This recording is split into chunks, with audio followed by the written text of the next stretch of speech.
My mother died of a sudden heart attack at 58, and I thought I knew everything about her.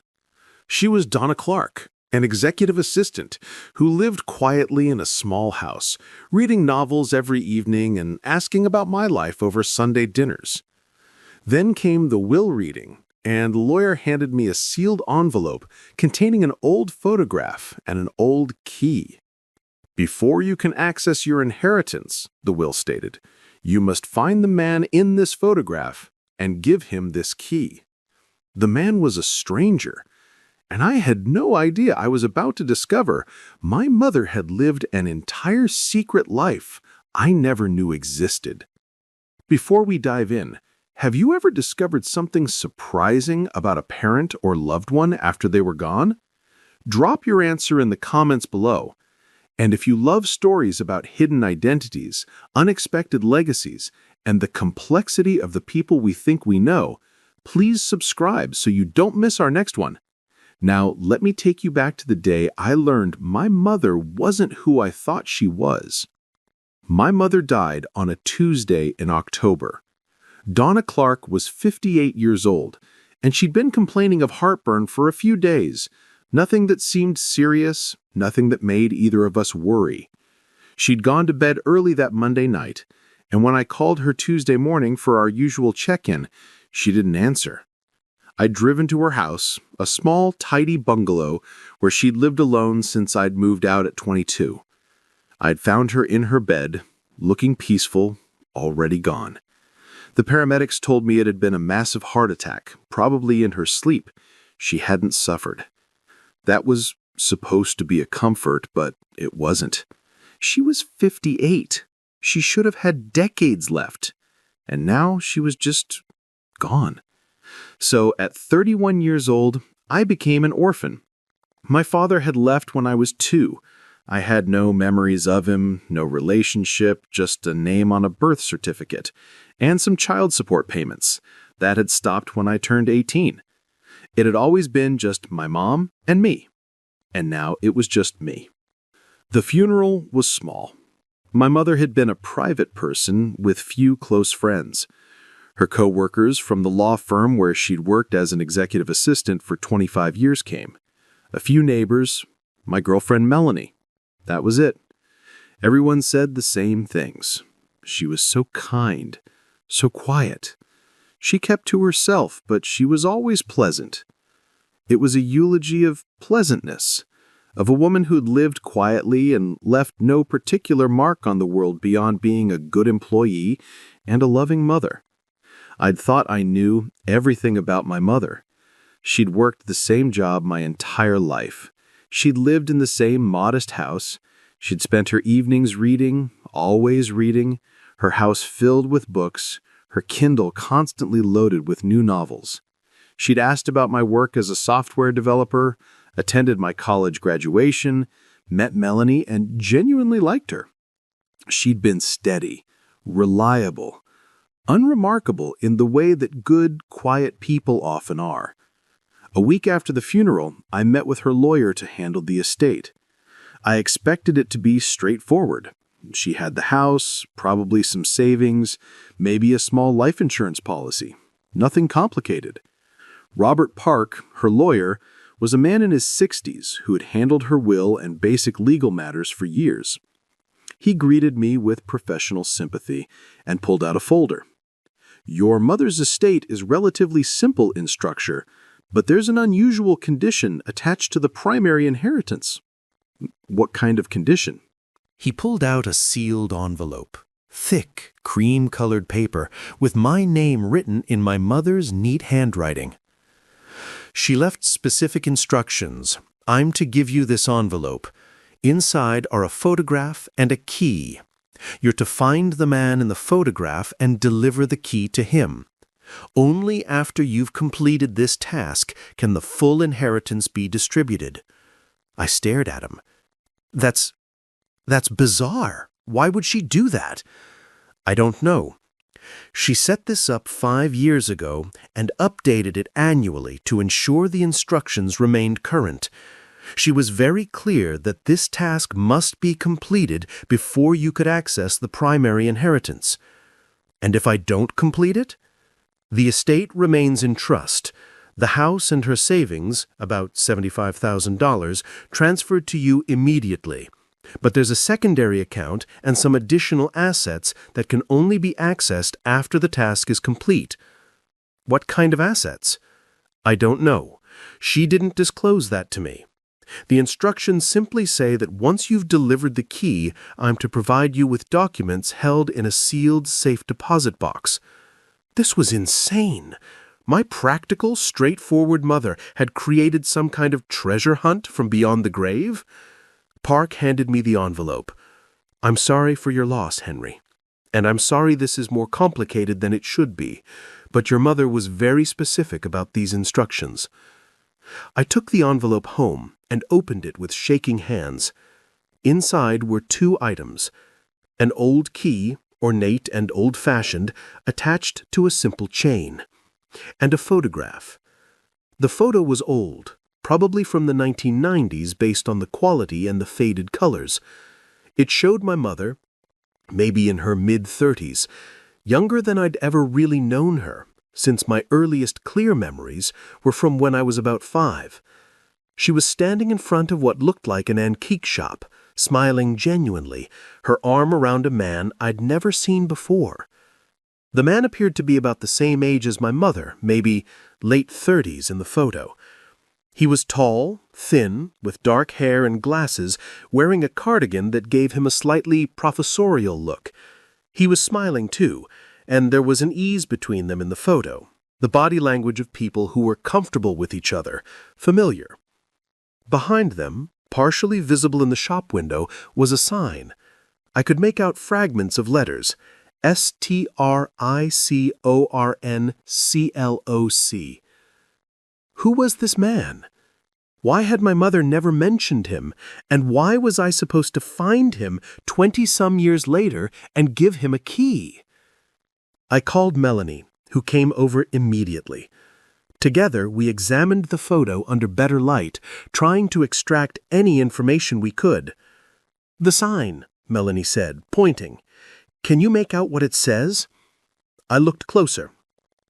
"It looks like STRICORNCLOC. Maybe Capricorn clock something?" Melanie pulled out her phone and started searching.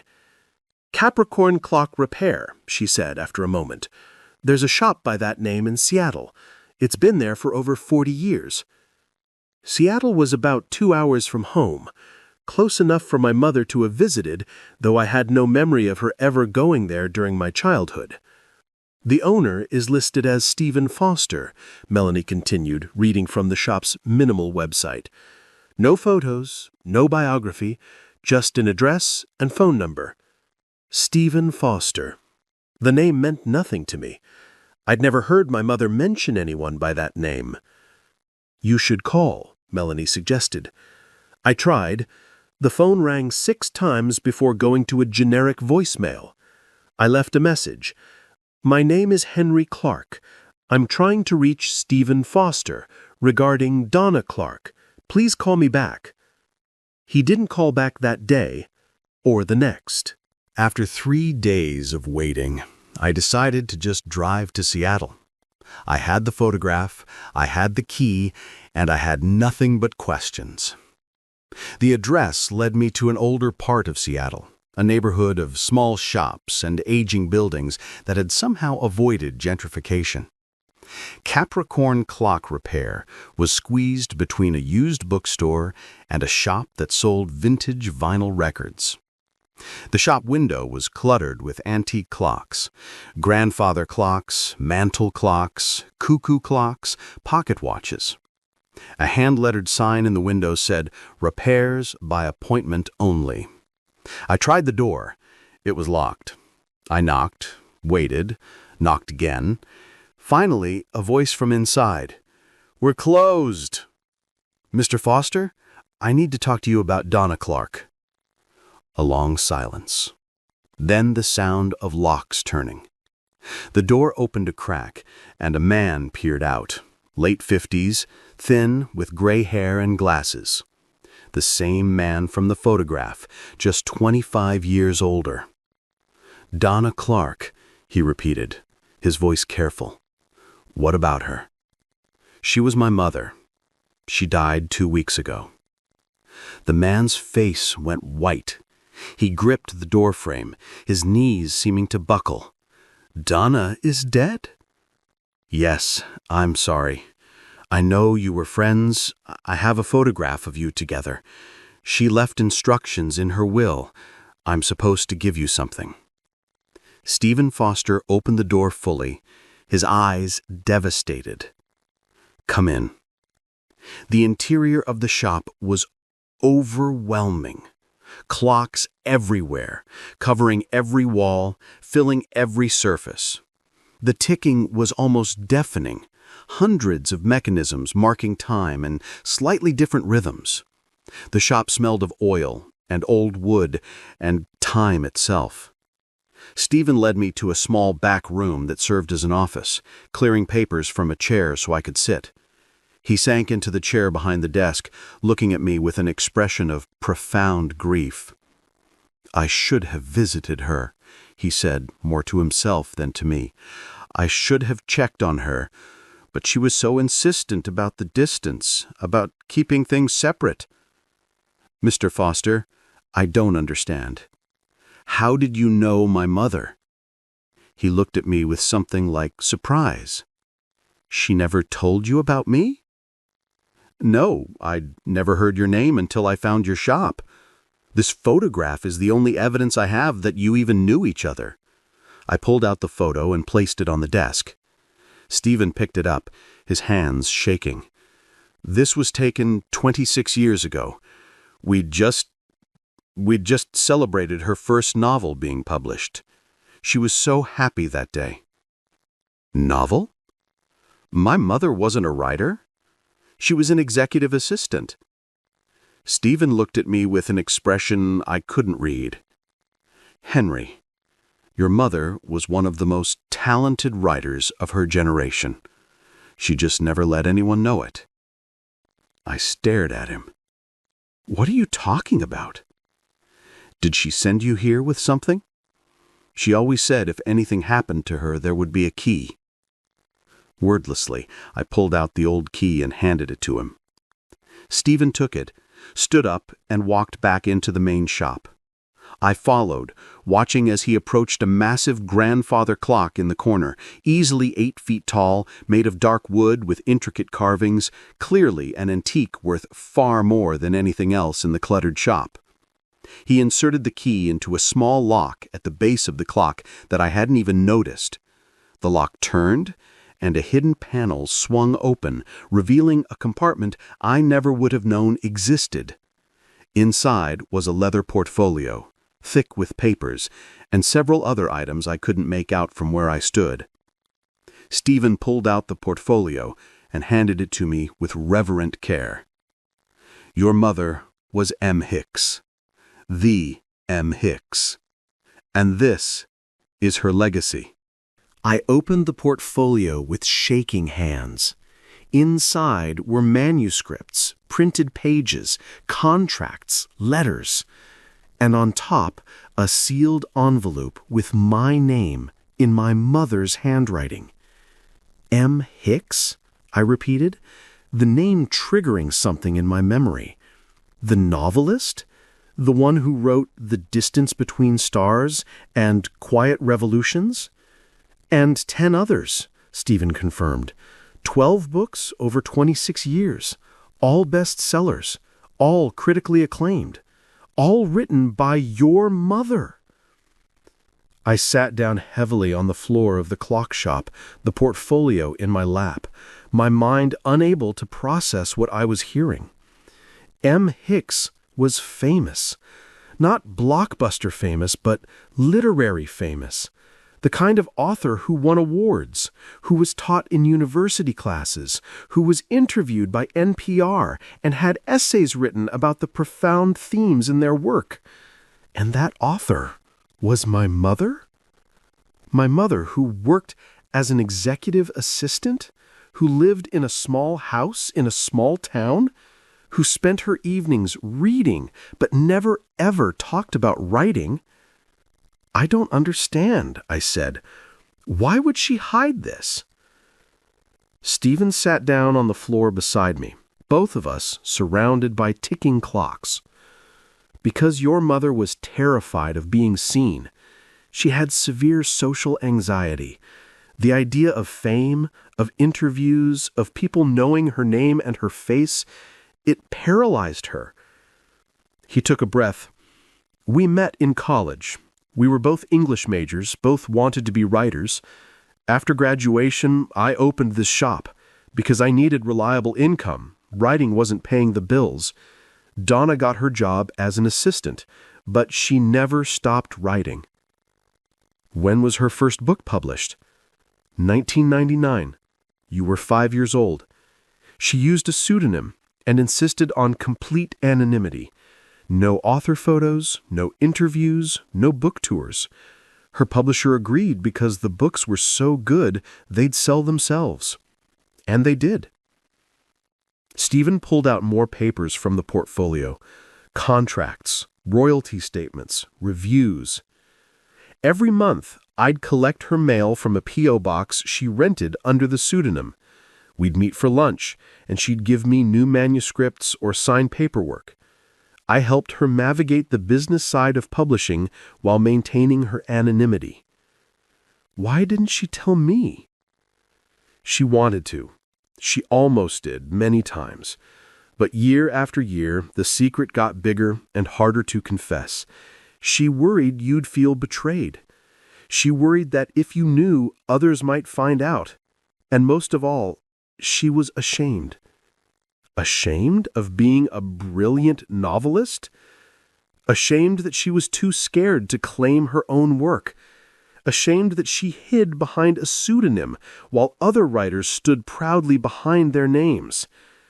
She said once that she felt like a fraud, not because she hadn't written the books, but because she was too cowardly to own them. I pulled out the envelope with my name on it, opened it with trembling hands. Inside were several pages in my mother's handwriting. I began to read. My dearest Henry, if you're reading this, I'm gone, and Stephen has given you the key to the truth I was too afraid to tell you while I was alive. I'm sorry. I'm so desperately sorry that you had to learn about this part of my life after I was gone, that I didn't have the courage to share it with you when I could have seen your face, answered your questions, explained myself properly. But I was always too afraid. Afraid of judgment, afraid that you'd think I'd lied to you your whole life, afraid that my secret identity would be exposed and I'd have to face the fame and attention I've spent almost 30 years avoiding. I know that doesn't make sense. I know it seems absurd that someone would write books that millions of people read and then hide from the very success they achieved. But Henry, I've been afraid my entire life. Afraid of being seen, of being known, of being judged. The only place I was never afraid was in my writing, and with you. Every book I wrote was a love letter to you, even though you didn't know it. The themes I explored, single mothers finding strength, children discovering their identities, people learning to be brave.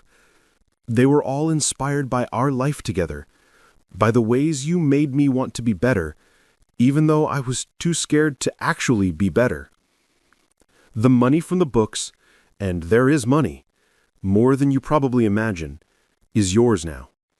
It's in a separate account, managed by a financial advisor whose contact information Stephen will give you. The royalties for my 12 published books, invested over 3 decades, have grown substantially. But more than the money, I'm leaving you my words. In this portfolio is my final manuscript, my 13th book. It's called The Woman Who Hid, and it's the most honest thing I ever wrote. It's about a mother who lives a secret life and the son who discovers the truth after she's gone. It's about fear and love and the ways we fail the people we love most. I want you to publish it. Not under M. Hicks, under my real name, Donna Clark. Let the world know that M. Hicks was a scared woman from a small town in Oregon who wrote books in secret while raising her son alone. Let them know that the distance between who we are and who we pretend to be can be enormous, and that sometimes the people closest to us are the ones we hide from most. I'm sorry I was too afraid to live openly. I'm sorry I chose secrecy over honesty with you. I'm sorry for all the ways my fear limited both our lives. But Henry, I need you to know, being your mother was the only thing I was never afraid of. That was the one role where I never felt like I was pretending. Every other part of my life was performed from behind a pseudonym or a professional mask, but with you, I was always just Mom, and that was always enough. I love you. I'm proud of you. And I'm sorry I wasn't brave enough to show you all of who I was. Mom. I was crying by the time I finished. Stephen was crying too. We sat there on the floor of the clock shop, surrounded by ticking timepieces, mourning a woman who'd lived 2 lives and been too afraid to let them intersect. She wrote 12 books, I said finally. I can read them. I can get to know her through them. They're beautiful, Stephen. Every single one. Your mother had a gift for capturing what make us human. Over the next several months, I read everything. All 12 published novels, recognizing my mother's voice in every sentence, even though I'd never known she was the one writing them. The final manuscript, The Woman Who Hid, which was so clearly autobiographical it hurt to read. And the business documents, the contracts, the royalty statements showing that M. Hicks had earned substantial money, invested wisely over decades, now totaling over $4 million. My mother had been rich. She'd been successful. She'd been famous, in a way. And she lived in a small house, working a job she didn't need, hiding it all from everyone, including me. Melanie helped me process. She wasn't trying to hurt you, she said one evening as we sat in my mother's house, surrounded by her books. She was just scared. Some people are scared of failure. Your mom was scared of success. I wish she'd told me. I wish I'd known her fully. But you did know her. The important parts. She was your mom. She loved you. She supported you. The writing was her private world, but you were her public one. Maybe she needed both. Stephen became an unexpected presence in my life. We met regularly, and he shared stories about my mother I'd never heard. Her humor, her perfectionism, her joy when a particularly difficult sentence finally worked. She talked about you constantly, Stephen told me. Every lunch, every meeting. She'd tell me about your achievements, your girlfriend, your life. You were her favorite topic. Did she ever say why she didn't tell me? She said once that she'd created this wall between her 2 lives, and the longer it stood, the harder it was to tear down. She worried that if she told you, everything would collapse, the anonymity, the careful separation. She convinced herself she was protecting you from the chaos of her secret life. But really, I think she was protecting herself from having to be brave. 6 months after my mother's death, I published her final manuscript under her real name. Not M. Hicks, Donna Clark. And I included a foreword explaining who she was, why she'd hidden, and what her work meant. The publishing industry was stunned. M. Hicks, reclusive, anonymous, mysterious, was revealed to be an executive assistant from Oregon who'd written 12 acclaimed novels while working full-time and raising a son alone.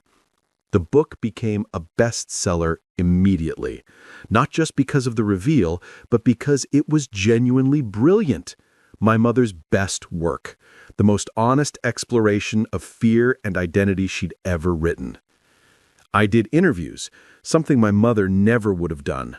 I talked about her, about the double life she'd led, about what it meant to discover your parent had hidden entire worlds from you.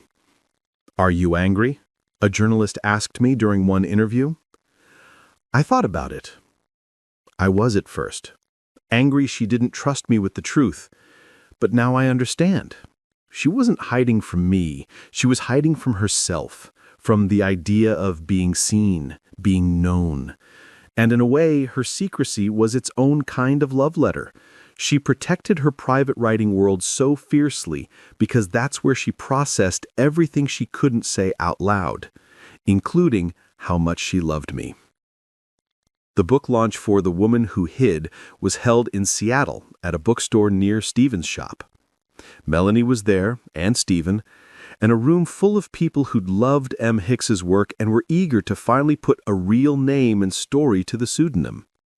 I spoke about my mother for 20 minutes, not as the famous novelist, but as the woman who'd raised me, who'd made me breakfast and helped with homework and asked about my day, who lived a secret life but never let that secret diminish her presence in mine. My mother was M. Hicks, but more importantly, she was Donna Clark.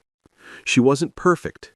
Her secrecy hurt both of us in ways we can't undo, but she was real, and she was mine, and I'm proud to finally share her work with you under her real name. The inheritance, the $4 million in royalties and investments, allowed me to make changes in my own life. I quit my software job and opened a startup related to reading and writing books. Melanie and I got engaged, planning a beautiful wedding my mother would have loved. And I read. I read all 12 of my mother's novels over and over, getting to know her through her words in ways I'd never known her in life. I found myself in her characters, the sons struggling with identity, the children of single mothers learning to be independent. I found her fears in her themes, the terror of being truly seen, the ways we hide our authentic selves. 1 year after her death, I visited her grave with Stephen. We brought flowers and sat on the grass, talking to her the way we both wished we'd been able to while she was alive. She would be so proud of what you've done, Stephen said. Publishing her work under her real name, letting people know who she was. That took courage she never had. I'm doing what she asked, finishing her story the way she wanted but couldn't do herself. You're doing more than that. You're living openly in a way she never could. The eyes are on you now. You're brave for both of you. I looked at her headstone. We'd updated it after the revelation, adding her pseudonym, Donna Clark, 1967-2025, loving mother and prestigious author, M. Hicks. I wish I'd known, I said. I wish she'd trusted me with this. She did trust you, Stephen said. Just not until after she was gone. The key, the photograph, the manuscript, that was all trust. She trusted you to understand, to forgive, to share her secret with the world in the way she couldn't. She knew you'd be brave enough to claim her work when she was too scared to claim it herself. He was right. The inheritance wasn't just money or manuscripts. It was trust. It was my mother, in her final act, finally letting me see all of her, the brilliant novelist and the terrified woman, the celebrated author and the scared single mom, the public pseudonym and the private person. I didn't get to know this part of her while she was alive, but I know it now, through 12 novels and 1 final manuscript, through royalty statements and contracts, through Stephen's stories and my own reading. I've gotten to know Donna Clark, the writer, as well as I knew Donna Clark, the mother. My mother hid her success because she was afraid of being seen as successful. She hid her talent because claiming it would require a bravery she didn't possess. But she gave me that bravery as an inheritance, the courage to stand in bookstores and own her work, the strength to tell her story honestly, the ability to be publicly proud of someone who was privately brilliant. She wrote 13 books. 12 were published under a pseudonym that hid her. The 13th was published under her real name and revealed everything. And now, when people read M. Hicks, they know who she really was. Donna Clark, executive assistant by day, novelist by night. Single mother who raised a son while writing masterpieces in secret. What would you do if you discovered a parent had an entire secret life? Share your thoughts in the comments below. If this story about hidden identities, unexpected legacies, and learning to understand the complexity of the people we love touched your heart, please hit that like button and subscribe for more meaningful stories every day. Don't forget to click the notification bell so you never miss our next compelling tale. Thanks for watching, and we'll see you in the next one.